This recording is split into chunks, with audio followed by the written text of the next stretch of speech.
नमस्कार मित्रांनो, आपल्या आजच्या या सत्य घटनेची सुरुवात होते महाराष्ट्रामधील भंडारा जिल्ह्यामधून. या जिल्ह्यामध्ये एक छोटंसं गाव आहे. गाव म्हणू शकतो आपण किंवा वाडी म्हणू शकतो. एक 30-40 घरांचं ठिकाण आहे. या ठिकाणी राहणारा रमेश नावाचा एक 38 वर्षांचा व्यक्ती. याच्या घरी याची एक पोरगी होती, याची पत्नी होती आणि याचा एक पोरगा होता. आता यांचं तर आयुष्य खूप भारी चाललं होतं. कसलंही टेन्शन नव्हतं. पोरं शाळा शिकत होती, पत्नी घरी राहून पूर्ण घराची जबाबदारी घेत होती आणि हा जो रमेश होता तो शेतामध्ये काम करायचा. सगळं आयुष्य मस्त चालू होतं. पण अचानकच याची जी पत्नी आहे ती आजारी पडली. आता आजारी पडली, एवढी आजारी पडली त्याच्यामुळे हिच्यावरती भरपूर खर्च झाला. खर्च करण्यासाठी याने दुसऱ्याकडून कर्ज घेतलं. कर्ज घेतल्यानंतर त्या कर्जामध्ये याने जमीन गहाण ठेवली. आता एवढं पैसे होतं आणि याने भरपूर दिवस काम केलं नाही, पत्नीची सेवा केली. या सगळ्या गोष्टीमुळे व्याज वाढत गेलं. त्याच्या हातातून त्याची जमीन गेली, राहण्याचं ठिकाण गेलं. आता याला सुचत नव्हतं की काय करू. लेकरं शाळा शिकत आहेत, पत्नी आजारी आहे आणि मी एकटाच पडलो. आता एकटा तर काम किती करणार. तरीही या रमेशने हार मानली नाही. रमेश मेहनत करत राहिला. काही वर्षानंतर त्याची पत्नी नीट झाली. ज्यावेळेला याचं वय 45 वर्ष झालं त्यावेळेला याच्या पत्नीचं वय 37 वर्ष होतं. आता या सगळ्या गोष्टी असतानाच या रमेशला कुठंतरी मेहनत करायला जावं लागणार होतं. यासाठी हा त्या ठिकाणाहून मुंबईसाठी निघून गेला. मुंबईमध्ये त्याचा एक मित्र होता. त्या ठिकाणी हा काम करत होता. तिथून पैसे कमवायचा, तिथं बचत करायचा आणि गावाकडे पत्नीकडे पाठवायचा. त्याच पैशातून पत्नी घरखर्च चालवायची. पण घरखर्च चालवत असताना त्याची जी पत्नी होती तिथंच असणाऱ्या एका किराणा दुकानवाल्याच्या प्रेमात पडली आणि पुढे तिने जे केलं ते खूप भयानक होतं. पूर्ण कहाणी सांगतो आणि काय घडलं होतं नेमकं ती किराणा दुकानवाल्याच्या प्रेमात पडली हे पण सांगतो. तुम्हाला काय करायचं आहे, व्हिडिओ शेवटपर्यंत बघायचा आहे, आपल्या चॅनलला सबस्क्राईब करायचं आहे. तर चला मित्रांनो, आपल्या आजच्या या सत्य घटनेची सुरुवात करू. मित्रांनो, या घटनेची सुरुवात होते 2 मार्च 2003ची. या दिवशी रमेश आणि त्याच्या पत्नीचं लग्न झालं. लग्न ज्या वेळेला झालं त्यावेळेला हे दोघं अतिशय आनंदी होते. विचार करत होते की आता आपलं आयुष्य चांगलं जाईल. या रमेशपेक्षा त्याची पत्नी 5-6 वर्षांनी लहान होती. तिचं नुकतंच 17-18 वर्ष पूर्ण झालेलं होतं. हाही आता चांगल्या वयात आलेला होता. त्यांच्या घरच्यांनी लग्न लावून दिलं. एकदम जवान होती त्याची पत्नी. अतिशय सुंदर होती, मादक शरीराची होती. रमेशने त्याच्या पत्नीचा उपभोग घेतला भरपूर दिवस. भरपूर दिवसानंतर त्याला एक मुलगी झाली. जेव्हा त्याची मुलगी झाली त्यावेळेला रमेशला खूप आनंद वाटला की रमेश म्हणला, मला मुलगी झाली. माझ्या कुटुंबात 2-3 पिढ्यापासून मुलगी नव्हती. पोरीच्या पायाने लक्ष्मीच आली दारात म्हणून या रमेशने चांगली तिची काळजी घेतली. तिच्या पत्नीची पण काळजी घेतली. काही वर्षानंतर त्याला एक पोरगा झाला. पोरगा पोरगी आता हळूहळू मोठे होत होते. हे दोघं ज्या वेळेला मोठं होत होते त्यावेळेला यांना शाळेत टाकलं. शाळेमध्ये जात असताना यांचा खर्च वाढला. आता रमेशची शेती होती 8-10 एकर. या शेतीमध्ये तो मेहनत करायचा. पण थोडीफार शेती त्याची पडीक पडलेली होती. त्याने नीट वगैरे केली. त्याच्यामध्ये त्याने उत्पन्न काढायला चालू केलं. यांची परिस्थिती सुधारली. लेकरं शाळा शिकत होती चांगली. पण मित्रांनो, म्हणतात ना की चांगलं आयुष्य चालू असताना त्याला नजर तर नक्कीच लागते. रमेशची जी पत्नी होती अचानक आजारी पडली. तर विषय झाला तुम्हाला काय सांगतो. आता हा जो रमेश होता, हा रमेश एकदम चांगला पोरगा होता किंवा म्हणू शकतो एक चांगला व्यक्ती होता. पण एक दिवशी याच्या रानामध्ये एक महिला मजूर आली होती.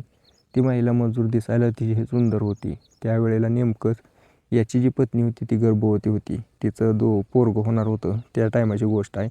त्यावेळेला तिच्यासोबत हा संबंध बनवू शकत नव्हता. त्यामुळे रमेश आता एकदम आतून उतावळा झालेला होता. भरपूर दिवस झाले संबंध केले नव्हते. त्याच्या पत्नीपासून दूर होता. तर अचानक जर कोणी महिला त्याला दिसली जी की त्याला रिस्पॉन्स देत असेल तर तो का शांत बसेल. तसंच झालं.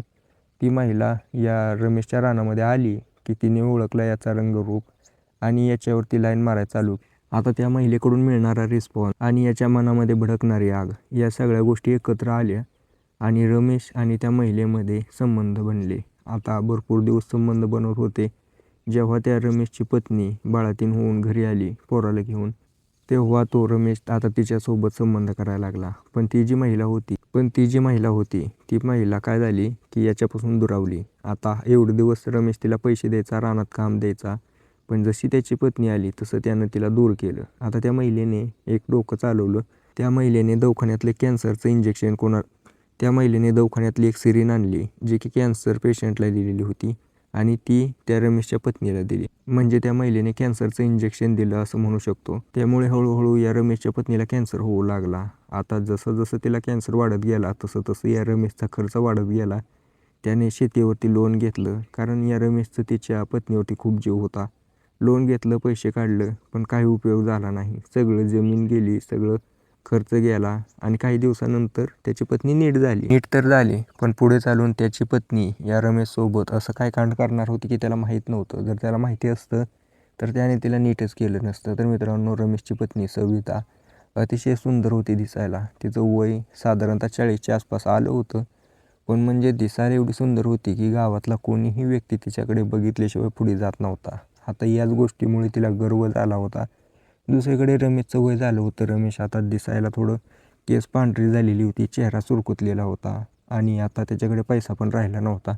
तो मुंबईला कामाला गेला. कामाला गेल्यानंतर आता तिकडून पैसा यायचा, पैसा ती घ्यायची, किराणा दुकानात जायची, माल घ्यायची. आता कधी कधी तिकडून पैसा नाही आल्यानंतर उधारीवर माल घ्यायची. आता या सगळ्या गोष्टीमुळे त्या किराणा दुकानवाल्यासोबत तिची चांगलीच ओळख झाली. ओळख ज्या वेळेला झाली त्यावेळेला ती त्या किराणा दुकानवाल्यासोबत संबंधामध्ये आली. तर विषय असा झाला होता की तो किराणा दुकानवाला एक दिवशी या सविताला उधारी मागतो. उधारी दी पहिली. ती म्हणली पैसे तर नाहीत. किराणा दुकानवाला अजित हा जो होता तो नाड्याचा ढिल्ला व्यक्ती, गावामध्ये अतिशय बदनाम व्यक्ती होता. तो कुठल्याही महिलेकडे उधारी मागण्याआधी तिच्याकडे शरीरसुख मागायचा. त्याने तसंच केलं. या सवितालाही त्याने शरीरसुख मागितलं. याच्यामुळे काय झालं की ही सविताही त्याला शरीरसुख देऊ लागली आणि आता तिचे किराणाचे पैसे वाचू लागले. आता या सगळ्या गोष्टीमुळे तिला मजा येऊ लागली होती. मजा पण यायची, पैसे पण यायचे. त्यामुळे ही सविता विचार करते की एका किराणा दुकानवाल्यापासून आपण हे सगळं करू शकतो, तर अनेक पुरुषांसोबत केलं तर पैसे तर माझ्याकडे भरपूर येतील. आता तिला पैशाचा लालच येऊ लागला. तिने तसंच केलं. अनेक पुरुषांसोबत गावातल्या संबंध बनवले. पैसे आलेले ते स्वतःवरती खर्चायला चालू केले. आधीपासून दिसायला सुंदर दिसत होती, मादक दिसत होती. स्वतःवरती पैसे खर्च केलं, दिसायला अजून सुंदर दिसायला लागली. त्यामुळे तिचा अजूनही गर्व वाढू लागला. आता याच्याबद्दल त्या रमेशला कसलीही माहीत नव्हती. पण हळूहळू या रमेशच्या पोरीला ही सगळी घटना माहिती झाली. ज्या वेळेला रमेशच्या पोरीला ही सगळी घटना माहिती झाली त्यावेळेला ती तिला म्हणू लागली की आई, तू हे सगळं करते ते चुकीचं करते. माझा बाप तिकडं मेहनत करतो मुंबईमध्ये, रात्रंदिवस पैसा खर्च करत नाही आणि तो पैसा इकडं पाठवतो आणि तू सगळं हे करते. त्यावेळेला रमेशच्या पोरीला त्याची आई म्हणते, तुला काय करायचं आहे? तुझा बाप नामर्द आहे, त्याच्यामुळे हे सगळं होतं आहे. तो जर नामर्द नसता तर हे सगळं झालंच नसतं. त्यावेळेला त्या रमेशची पोरगी म्हणते, जर तो नामर्द आहे तर आम्ही कसं काय जन्मलो? आता पोरगी तर काय लहान नव्हती, 18 वर्षाची झालेली होती. तिला सगळं समजत होतं. त्यावेळेला ती रागारागात म्हणते की तू ना एका कुठल्या तर बाबाची पोरगी आहे, गावातलाच कोणतर आहे, तुझा बाप नाही. म्हणजे ज्या वेळेला असं म्हटलं जातं त्यावेळेला त्या रमेशची पोरगी जी आहे ती रडायला लागते आणि ती म्हणते की तू खोटं बोलते, मी हे सगळं सिद्ध करून दाखवेल तुला हे सगळं खोटं आहे म्हणून. आता या ठिकाणी ती सविता म्हणते की दाखव खोटं आहे तर सिद्ध करून. तुझा बाप जर खरंच नामर्द नसेल तर मला सांग. आता हे सगळं ऐकल्यानंतर त्याची पोरगी काय करते की रमेशला फोन लावते आणि म्हणते पप्पा, काही दिवसासाठी तुम्ही गावाकडे येऊ शकता का? तुमच्याकडे काम आहे थोडं. रमेश आता ही पोरगी रमेशची लाडकी होती, त्यामुळे रमेश तिला होकार देतो. म्हणतो ठीक आहे, काय हरकत नाही, मी येतो गावाकडे. तो काही दिवसानंतर गावाकडे आला. त्यावेळेला ती पोरगी म्हणते काय नाही, माझ्या शाळेत जरा काम होतं म्हणून बोलवले. आता पोरीनं बोलवले, काय हरकत नाही, रागवायचं सोडून तो शांत बसला. आता काही दिवसासाठी आला होता म्हटल्यानंतर गावात जायचा, जुन्या मित्रांना भेटायचा आणि रात्रीचे 8-9 वाजता येऊन घरी झोपायचा निवांत रूममध्ये. त्या दिवशी या पोरीनं सविताला विचारलं की तू म्हणली होती ना की माझा बाप नामर्द आहे, मी तुला आज सिद्ध करून दाखवते. तू माझ्या रूममध्ये झोप आणि मी आज तुझ्या रूममध्ये झोपेन. जर माझ्या बापानं माझ्यासोबत काय केलं तर मी हे सिद्ध करेल की नामर्द नाही, मग तुला मी दाखवते. तिची आई रागारागात म्हणली ठीक आहे, तुला करायचं ते कर. तसंच केलं. रात्रीचे 8-9 वाजता तो रमेश येणार होता, त्यामुळे त्याची पत्नी पोरीच्या रूममध्ये झोपली आणि पोरगी पूर्ण नग्न अवस्थेत त्या रमेशच्या बेडवरती जाऊन झोपली. आता रमेश भरपूर दिवसातून मुंबईमधून आला होता. पत्नीसोबत काहीतरी करायची इच्छा होती त्याची, त्यामुळे तो जेवण केलं आणि रूममध्ये गेला. रूमची लाईट बंद होती त्यामुळे त्याला काही समजलं नाही. तो तसाच रूममध्ये गेल्यानंतर कापडं काढू लागला आणि बेडवरती बघितलं पाय आहेत. पाय तर सेम तसंच पांढरं शेपट, त्यामुळे त्यानं काय ओळखलं नाही. गेला आणि पांघरून घेतलेलं होतं ते पांघरून काढलं आणि त्याच्या पोरीच्या शरीराला हात लावू लागला. पत्नी समजून. आता त्याला माहीत नव्हतं की त्याची पत्नी नाही तर पोरगी आहे. ज्या वेळेला त्याने त्याच्या छातीला हात लावला त्यावेळेला ती उठली आणि म्हणली की पप्पा तुम्ही तर नामर्द नाही तर माझी आई असं का म्हणते. आता या ठिकाणी हा शॉक झाला. हे काय झालं, मी पोरीच्या छातीला हात लावला. त्यावेळेला त्याला खूप म्हणजे असं खूप आतून वेदना झाल्या की मी काय केलं. त्याला घटना समजली की त्याची पत्नी हे सगळं करत होती आणि त्याला नामर्द म्हणते पोरीसमोर. त्यामुळे त्याला राग आला. आता ह्या रागाचं रूपांतर एकदम आता या सगळ्या गोष्टीमुळे रमेश पण घेतो की म्हणतो मी या बाईला संपवल्याशिवाय राहत नाही.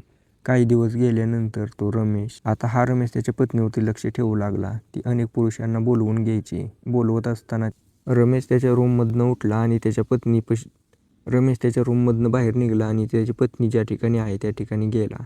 तिला बोलवलं बाहेर. तू काय केलंय सगळं, पोरीला काय सांगितलं, पोरीकडून काय करून घेतलं हे मला काय पटलं नाही म्हणला. त्यावेळेला त्याची पत्नी म्हणू लागली मी काय करू, मग तुझी पोरगी जसं म्हणत होती. आता हे सगळं या दोघांमध्ये वाद चालूच होता. या वादाचं रूपांतर हाणामारीमध्ये झालं. या रमेशच्या डोक्यामध्ये रमेशने रागामध्ये त्याच्या पत्नीच्या डोक्यामध्ये तिथं पडलेला वरवंटा मारला. त्यामुळे तिचा त्या ठिकाणी जागी मृत्यू झाला. आता ती तर गेली होती पण त्याच्या डोक्यामध्ये स्वतःबद्दल एक अशी हीन भावना तयार झाली होती की मी हे काय केलं पोरीसोबत. त्यामुळे तो उठला आणि डायरेक्ट पोलीस स्टेशन गाठलं आणि त्यानं घडलेली घटना सांगितली. पोलीसही हैराण होते की हे असं कसं काय होऊ शकतं. पण घटना घडली होती. पोलिसांनी त्याला ताब्यात घेतलं. घरी जाऊन सविताची बॉडी ताब्यात घेतली, पोस्टमार्टमसाठी पाठवली. याच्यावरती गंभीर कलमांतर्गत गुन्हा दाखल केला. आता पुढे चालून याच्यावरती योग्य ती कारवाई केलीच जाईल. तुम्हाला या घटनेबद्दल काय वाटतंय मला कमेंट करून नक्की सांगा. व्हिडिओ आवडला असेल तर लाईक, चॅनल सबस्क्राईब नक्की करा.